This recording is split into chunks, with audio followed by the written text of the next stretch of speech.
In this video, I'm going to answer some questions about the Frostblades Trickster that I've been asked recently and frequently. These are things that a lot of people have asked. I went through my comments. I have a lot of comments. I tried to answer a bunch, but there are a lot of questions that are being asked multiple times, so I thought I'd just make a video covering some of it. The things I'm going to be answering: what if Heat Shiver's drop rate is nerfed?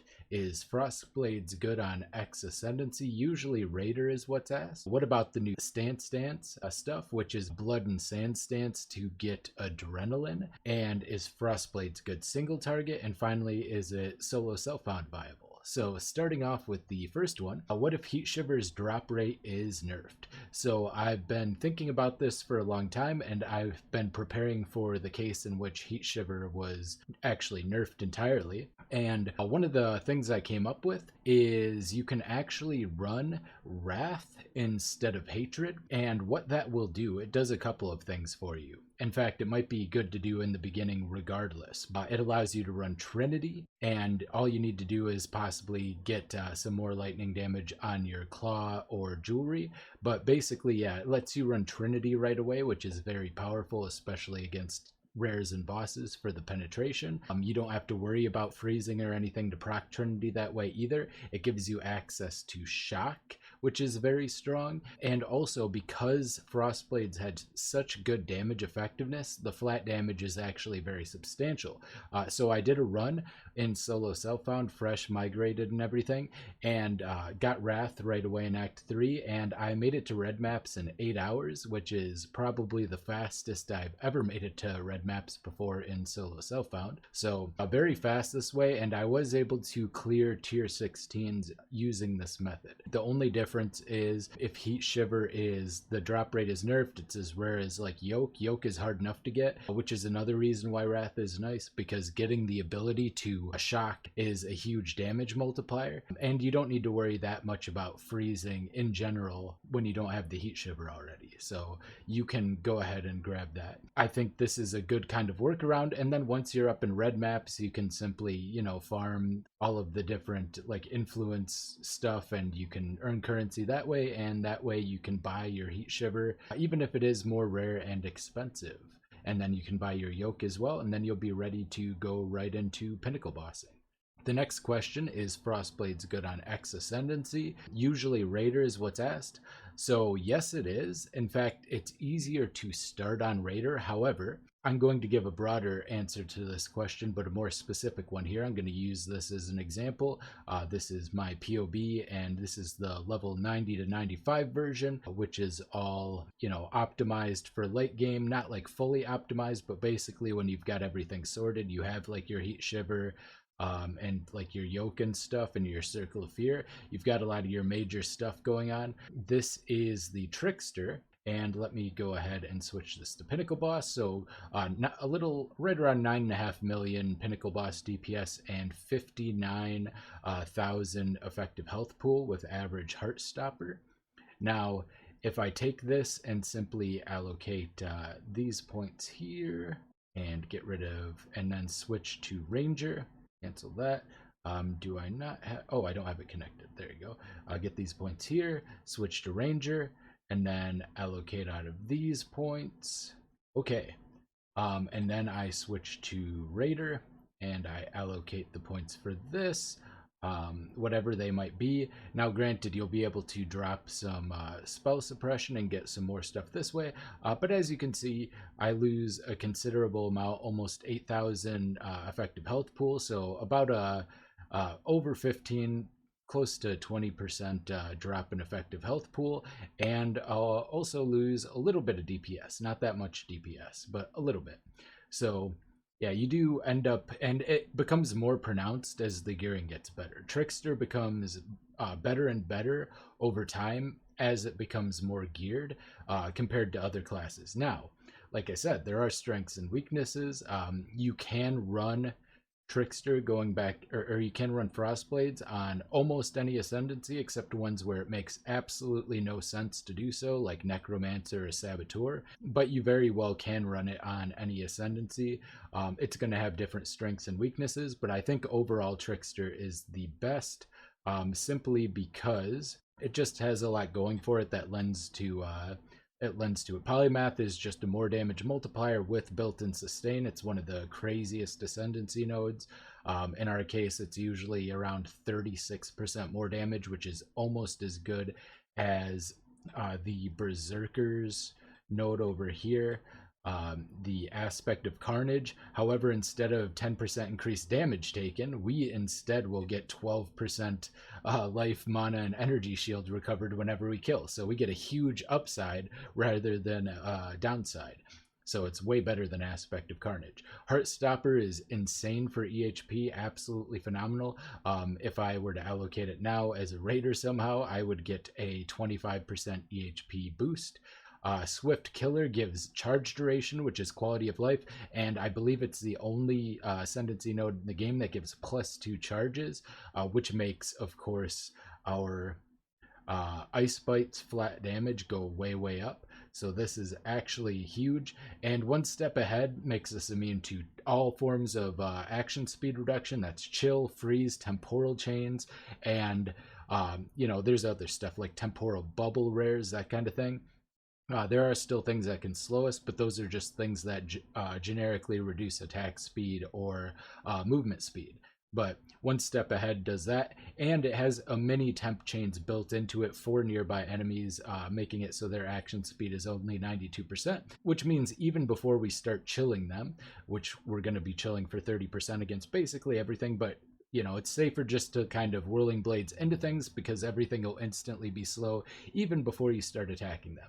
So Trickster is just so insane. I think it's the best, and it's located in a better part of the tree, I think, overall than a lot of other classes.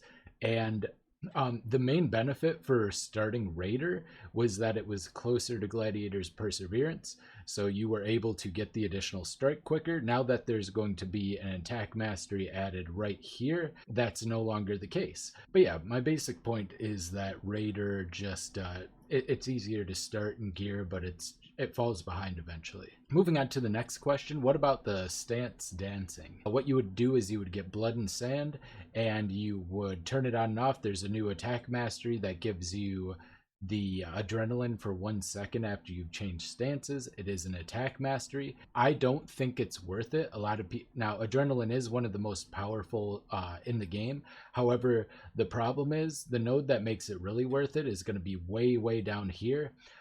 There's going to be a wheel right around here that gives you cooldown recovery for stances, as well as onslaught if you've changed stances recently, which is very powerful. However, our attack masteries are going to be right here where Careful Conservatist is, and at Gladiator's Perseverance. And we'd have to get both if we didn't want the additional strike. So that's already a bad thing. Second of all, you'd have to micromanage it.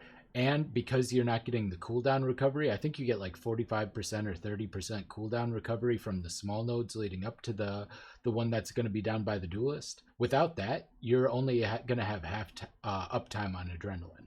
Now, one thing you can consider is late game when you get your gloves either through influence, either Eldritch Influence, or I believe it's Hunter Influence or Warlord, one of those two that gives additional strike. Once you've got your influenced gloves with additional strike on them, you could switch that mastery over if you can also fit in Blood and Sand, because it's a very low reservation. It's possible once you have your reservation shield and with the new mana mastery, you can fit that in. Yeah, you can do that. It is still going to require a lot of micromanagement, but having adrenaline half the time is very important.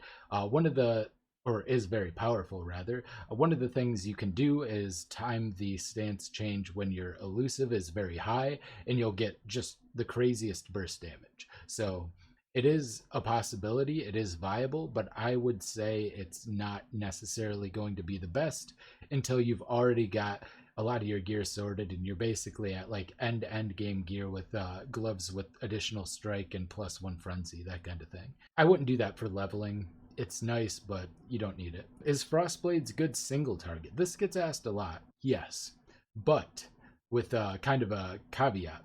It's very good single target once you have Forces of Nature, which gives you elemental penetration.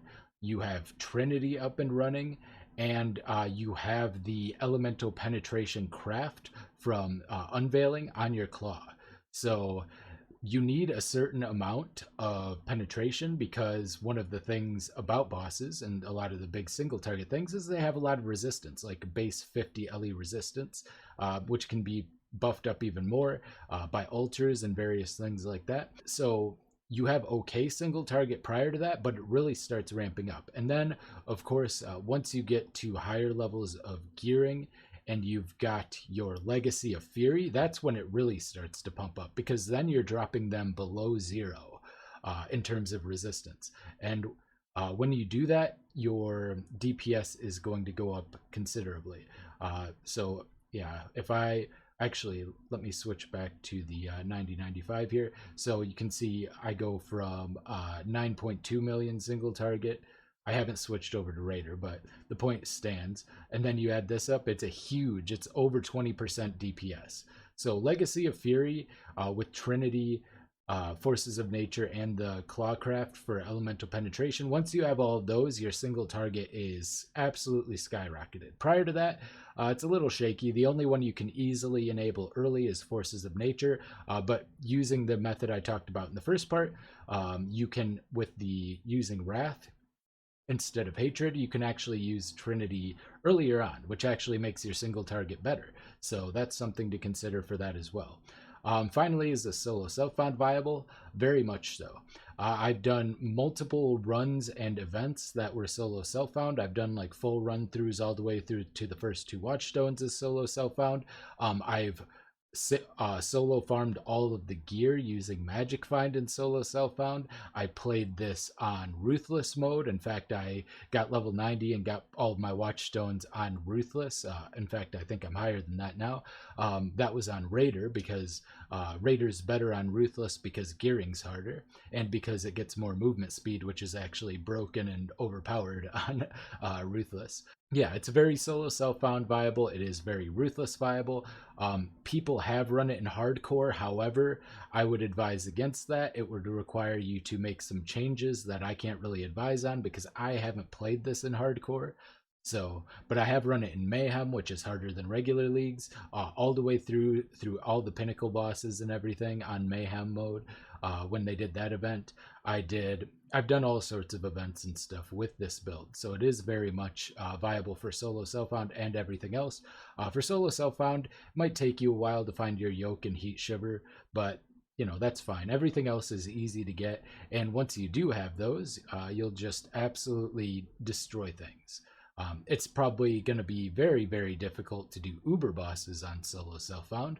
You're probably going to be farming for hundreds of hours to get to that point, because, yeah, the step up is very large, and you do need min-maxed gear. Possibly, though, some of the new Crucible stuff will make it more possible. Like, you can get freeze duration on a weapon in Crucible, for instance. That all you need is more freeze duration, basically, and possibly like dual curse with temporal chains on hit on a southbound, where you get freeze duration, and then you'll get 40% more freeze duration, basically, which turns up to be something like 90% increased freeze duration if you have elemental focus and southbound. Basically, just those 2 things, not even accounting for like astonishing affliction if you are farming up your cluster jewels and stuff. So yeah, that could be huge as well. And then all you would have to do is just anoint Whispers of Doom, and then you can still have your Assassin's Mark, get a temporal chains on hit, you know, run your temples, and put southbounds to double corrupt to try to get ideally +1 frenzy charge and temp chains on hit, but that's a pretty long shot. Then you can do Ubers on solo self-found, but yeah, it would be a grueling process to try for Ubers, and you might just be better off playing another character, but it is doable. There might be other tricks that come out with Crucible that will allow you to do it, and if there are, yeah, I'll let you know. But there's also like a unique body armor. Expedition's End is one way you could potentially do Ubers. It's pretty nice because it allows all your damage to freeze, which means you're starting to freeze with the fire damage from Heat Shiver, as well which adds a lot to it. And then it also freezes as if doing up to 100% more damage. So you can basically ×4 your freeze duration, which would allow you to do Ubers. However, yeah, you'd have to have a really good shield to get your defenses sorted and everything to make that work. So that's another way you can do it. And you can only get this from Grand Heists, so you'd have to do a lot of heisting. But yeah, that's basically everything. Hope you enjoyed, and I'll have the POB update for the guide as soon as the new POB is out, but it just isn't yet, so gotta wait. Sorry. Bye.